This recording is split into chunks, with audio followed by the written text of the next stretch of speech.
-79 and counting. The elevator opened directly onto the street. A cop standing there. Have I read this? No.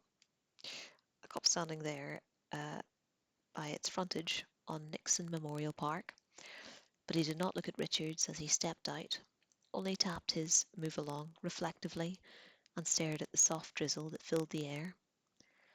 The drizzle had brought early dusk to the city. The lights glowed mystically through the darkness, and the people moved on Rampart Street in the shadow of the games building, and were only insubstantial shadows. As Richard knew he must be himself, he breathed deeply. The wet, sulphur-tainted air. It was good, in spite of the taste. It seemed that he had just been let out of prison, rather from one communicating cell to the other. The air was good. The air was free. Stay close to your own people, Killian had said. Of course he was right. Richards hadn't needed Killian to tell him that, or to know that the heat would be heaviest in Co-op City when the truce broke at noon tomorrow. But by then he would be over the hills and far away. He walked 3 blocks and hailed a taxi. He was hoping the cabs, freebie, would be busted. A lot of them were, but this one was in A1 working order and blared the closing credits of The Running Man. Shoot. Where, buddy? Robert Street. That was 5 blocks from his destination. When the cab dropped him, he would go into the backyard. Uh, he would go Backyard Express to Molly's place. The cab accelerated, ancient gas-powered engine and discordant symphony of pounding pistons and manifold noise. Richard slumped back against the vinyl cushions, into what he hoped was deeper shadow.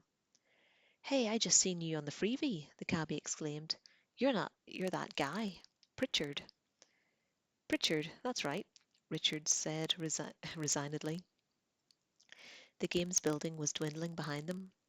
A psychological shadow seemed to be dwindling, proportionally in his mind, in spite of the bad luck with his cabbie. Jesus, you got balls, buddy, I'll say that. You really do. Christ, they'll kill you, you know that? They'll kill you fucking dead. Dead. You must really have balls. That's right. 2 of them, just like you. 2 of them, the cabbie repeated. He was ecstatic. Jesus, that's good. That's hot. You mind if I tell my wife I heard you say as fair? She goes batshit for the games. I'll have to report you too, but Christ, I wouldn't get no 100 for it. Cabby's got to have at least some supporting witnesses, you know? Knowing my luck, no one'll say or saw you getting in. That would be tough, Richard said. I'm sorry, you can't help kill me.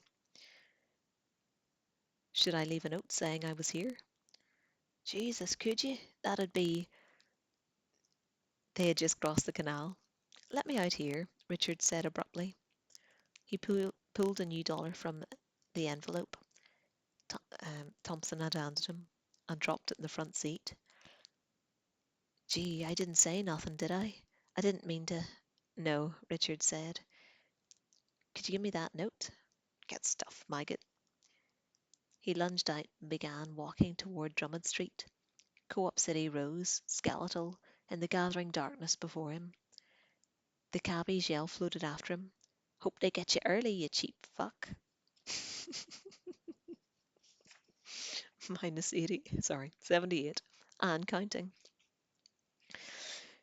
Through a backyard, through a ragged hole in a cyclone fence separating one barren asphalt desert from the other, was a ghostly, abandoned construction site, pausing far back in shattered shadows as a cycle pack roared by,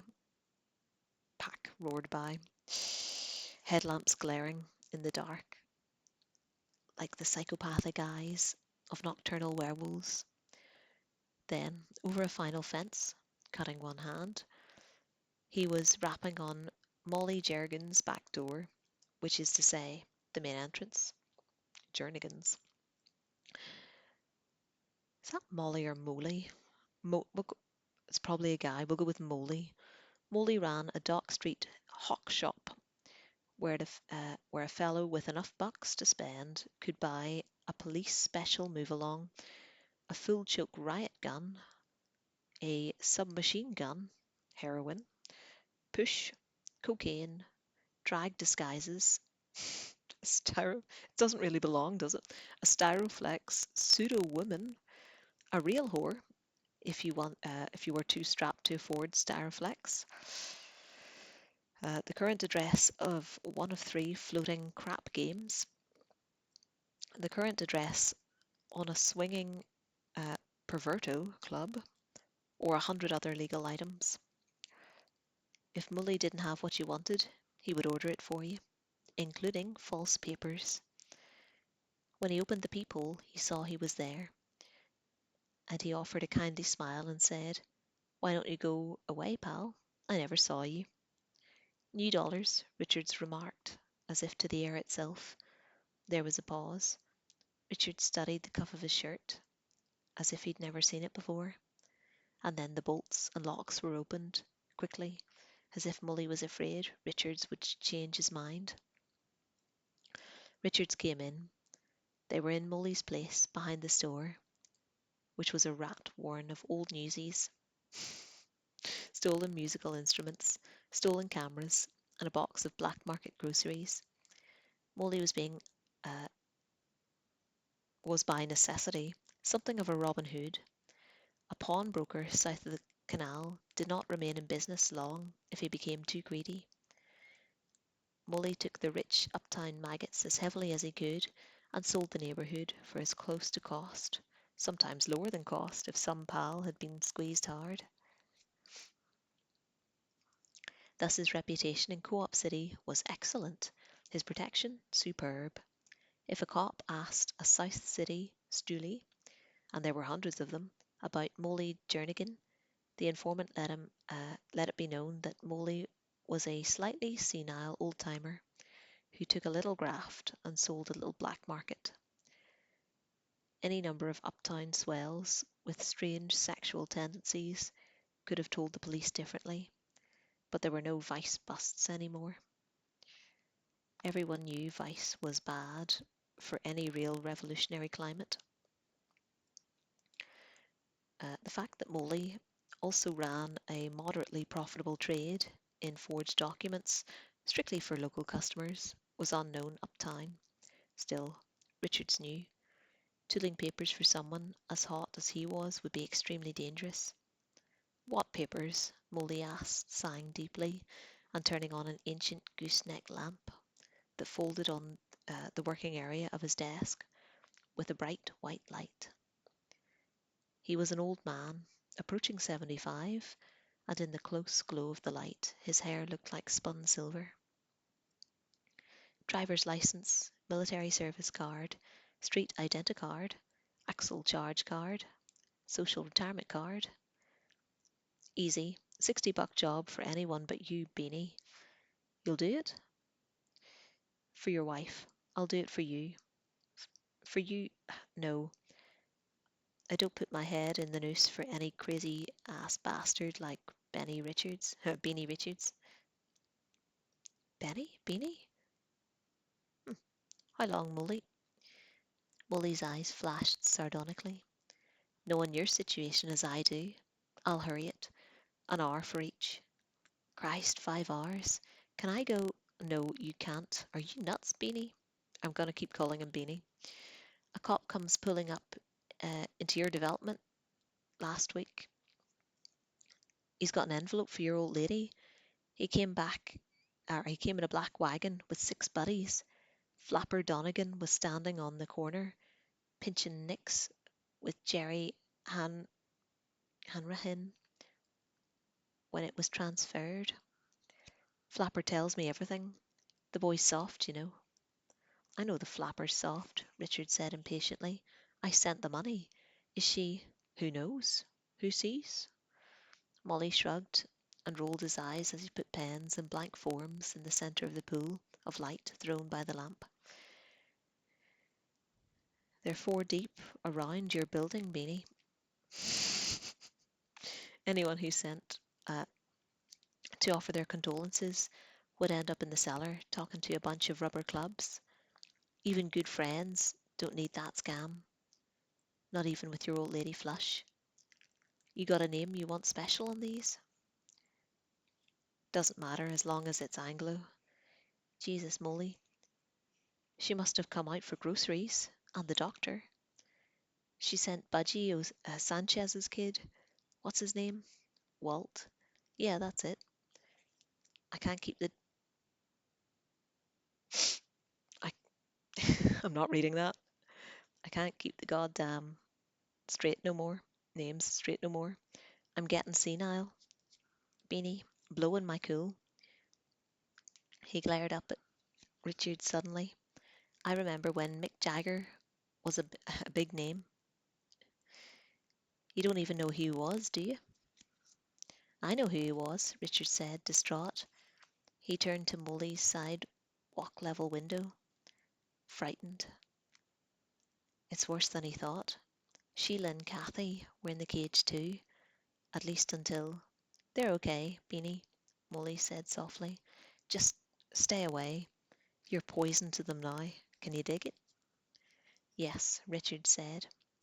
He was suddenly overwhelmed with despair, black and awful. I'm homesick, he thought, amazed. But what was more, it was worse. Everything seemed out of whack, surreal. The very fabric of existence, bulging at the seams, faces whirling. Lachlan, Burns, Killian, Chanksy, Molly, Kathy, Sheila. He looked out into the darkness, trembling. Molly had gone to work, crooning some old song from his vacant past. Something about having uh, Betty Davis eyes. Who the hell was that?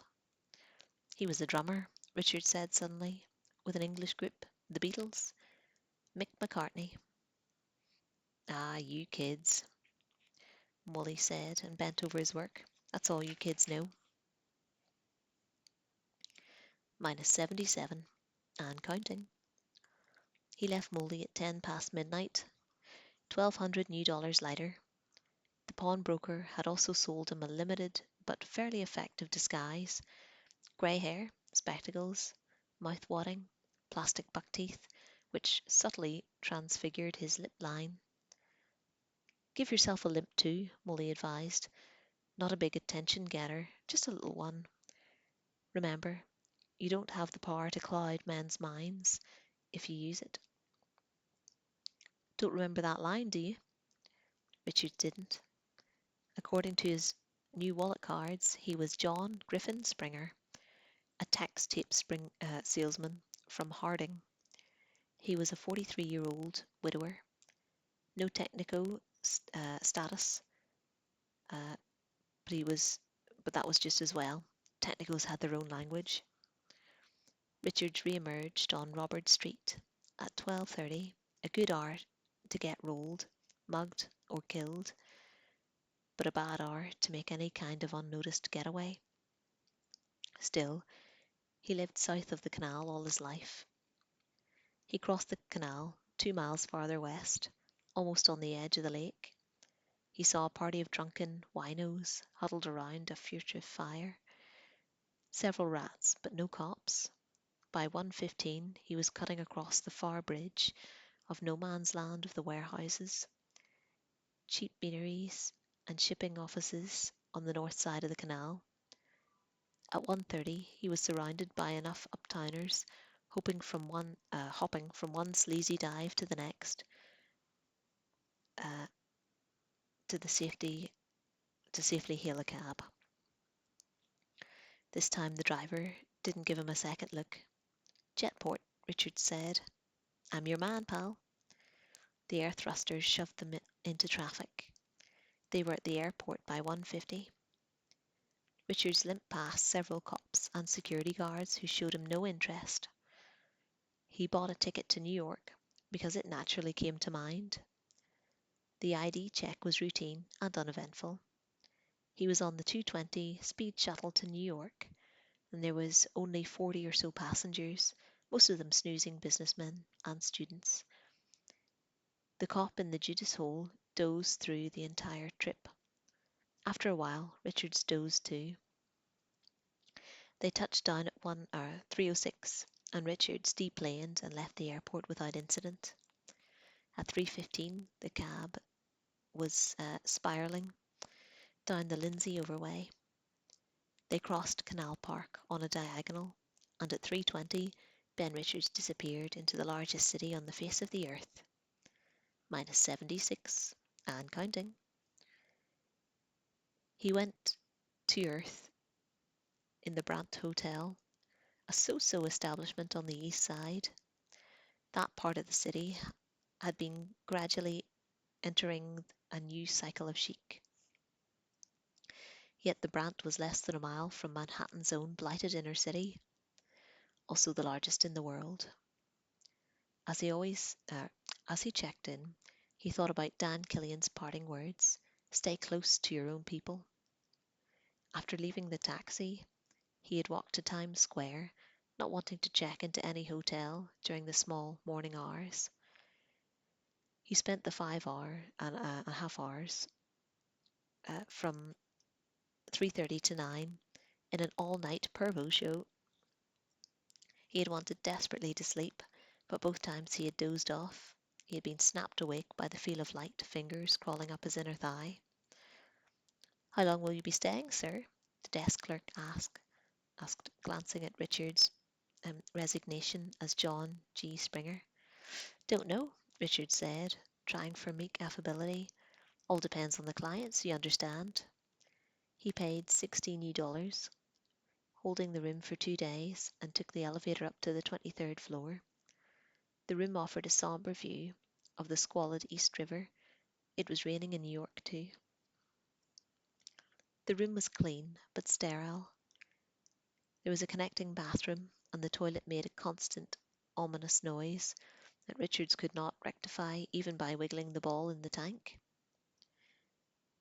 He had breakfast sent up: a poached egg on toast, orange drink, coffee, and when the boy appeared with the tray, he tipped lightly and forgettably. With breakfast out of the way, he took out the videotape camera and looked at it. A small metal plate labelled "Instructions" was set just below the viewfinder. Richards read: "Push tape cartridge into slot marked A until it clicks home. Push viewfinder by means of crosshairs within the sight. Push button marked B to record with sound with video, and when the bell sounds, tape cartridge will pop out automatically. Recording time 10 minutes. Good," Richards thought. "They can watch me sleep." He set the camera on the bureau next to the Gideon Bible and sighted the crosshairs on his bed. The wall behind was blank and nondescript. He didn't see how anyone could pinpoint his location from either the bed or the background. Street noise from this height was negligible. He would leave the shower running, just in case. Even with forethought, he nearly pressed the button and stepped into the camera's field of vision with his naked disguise hanging out. Some of it could have been removed, but the grey hair had to stay. He pushed the pillow slip over his head, and then he pressed the button. He walked over to the bed and sat down facing the lens. "Peekaboo," Ben Richards said hollowly to his immense listening and viewing audience that would be watching this tape later tonight with horrified interest. "You can't see it, but I'm laughing at you shit-eaters." He lay back, closed his eyes, and tried to think of nothing at all. When the tape clip popped out 10 minutes later, he was fast asleep.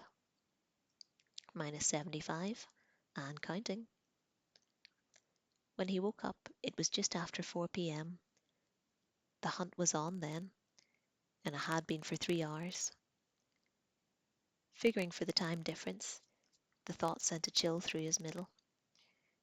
He put a new tape in the camera and took down the Gideon Bible and read the 10 Commandments over and over for 10 minutes with a pillow slip on his head. There were envelopes in his desk drawer, but the name and address of the hotel was on them.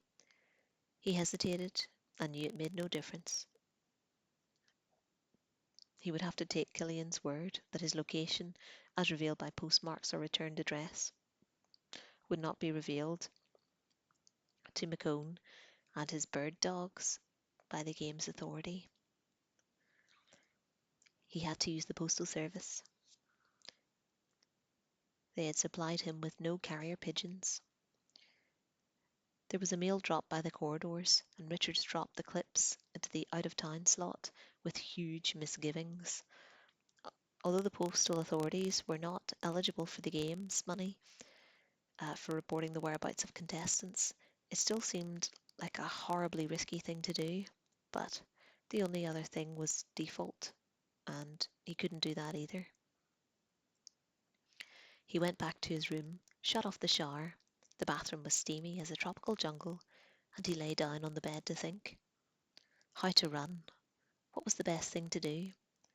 He tried to put himself in the place of the average contestant. The first impulse, of course, was pure animal instinct. Go to Earth, make a den and car in there. And so he would have done, or he had done, the Brandt Hotel. Would the hunters expect that? Yes. They would not be looking for a running man at all. They would be looking for a hiding man. Could they find him in his den? He wanted very badly to answer no, but he could not. His disguise was good, but hastily put together. Not many people are observant, but there are always some. Perhaps he had been tabbed already. The desk clerk, the bellboy who had brought him his breakfast, perhaps by even one of the faceless men at the pervert show on the 42nd Street. Not likely, but possible. And what about his real protection, the false ID that Molly had provided? Good for how long? Well, the taxi driver who had taken him from the games building could put him in South City, and the hunters were fearfully, dreadfully good. They had been leaning hard on everyone that he knew, from Jack Crager to that bitch Eileen Jenner down the hall. Heavy heat. How long until someone, maybe a head softy like Flapper Donegan, let slip that Molly had forged papers on occasion? And if they found Molly, he was blown. The pawnbroker would not, or would hold out long enough to make, or to take a belting around, but he was canny enough to want a few visible battle scars to sport around the neighbourhood. Just so his place didn't have a bad case of spontaneous combustion some night. Then, a simple check of Harding's 3 jet ports would uncover John G. Springer's midnight jaunt to Freak City. If they find Molly, you assume they will. You have to assume they will. Just run. Where? He didn't know. He had spent his entire life in Harding, in the Midwest. He didn't know the East Coast. There was no place here he could run to and feel like he was on familiar turf. So where?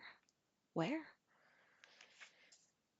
He teased, he teased and unhappy mind, his teased and unhappy mind drifted into a morbid daydream.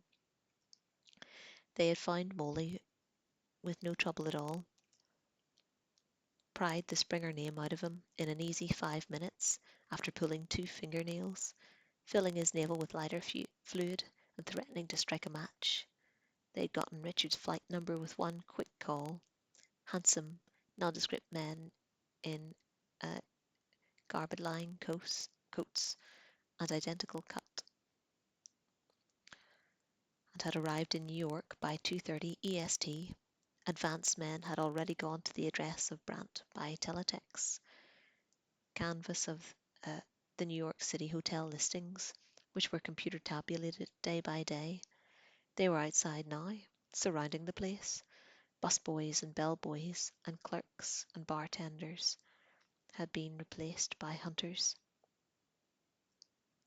Half a dozen coming up the fire escape, another 50, packing all three elevators, more and more, pulling up in cars all around the building. Now they were in the hall, and in a moment his door would crash open and they would lunge in, tape machine grinding enthusiastically away on a rolling tripod above their muscular shoulders, getting it all down for posterity as they turned him into hamburger. Richard sat up, sweating. He didn't even have a gun. Not yet. Run. Fast. Boston would do to start. And that's the end. Not an easy read, by any means. Language is a bit older, and as I'm sure you can tell, some of the sentences just, they don't jive well. What was that one I read that was a wee bit funny? It didn't really make any sense.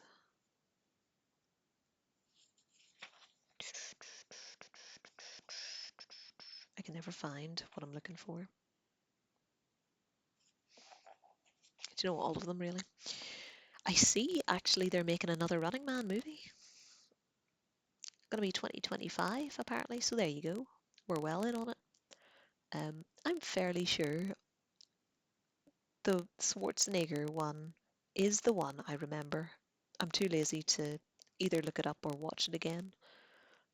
It's got, you know, Bonesaw is ready. You know what I mean? That guy in it.